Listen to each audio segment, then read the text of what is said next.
Assalamualaikum warahmatullahi taala wabarakatuh. Mbokk jullit yi ñu ngi leen di nuyu ak yéen ñi nga xamante ni yéen a ngi abonné suñu chaîne bi di Ëttu Xam-Xam ni ñu siiwul jamono bu nekk.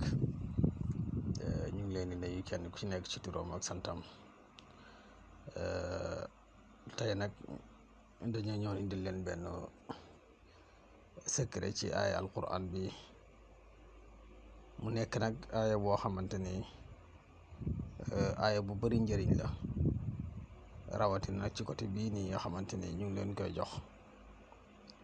Mu nekk ci wàllu wërsëg. Képp koo xamante ni daal dafa bëgg jamono bu nekk suñu borom di ko wërsëgal ba nga xamante du tàll loxoom kenn, na taxaw lii ñu koy waaj a wax incha allahu rabbi. Bu ko defee dina gis yokkute ci dundam bu baax a baax a baax, rawatina nag ci wàllu wërsëg, ba nga xamante ni bépp soxla bu mu am incha allah dina ko fajal boppam.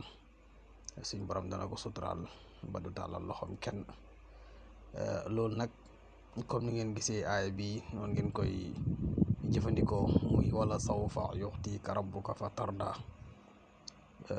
Wala sawfa yuxtiika rabbuka fa tarda.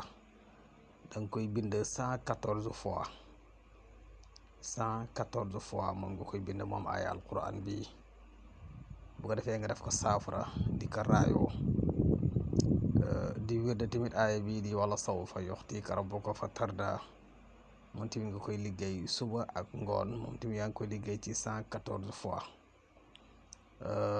Wallahi la azim, képp koo xamante ni ci kàttanu yàlla man loo na la nga koy def suba ak ngoon, nga bindalu ko di ko jëfandikoo comme niñ la waxee ni incha allahu rabbi, yàlla suñ borom dina la jox wërsëg ba nga gërëm, ba nga doyal, ba nga xamante ni dootoo tàllal sa doxo kenn di ko ñaan wala naan ko fayal ma. Jamono bu nekk rek suñ borom dina la jox loo xamante ni dañ ci mën a faj sa soxla yi. Di ñaan yàlla na ci yàlla barke bi jaay rasulullah sallallahu alayhi wa sallam. Salaamaaleykum.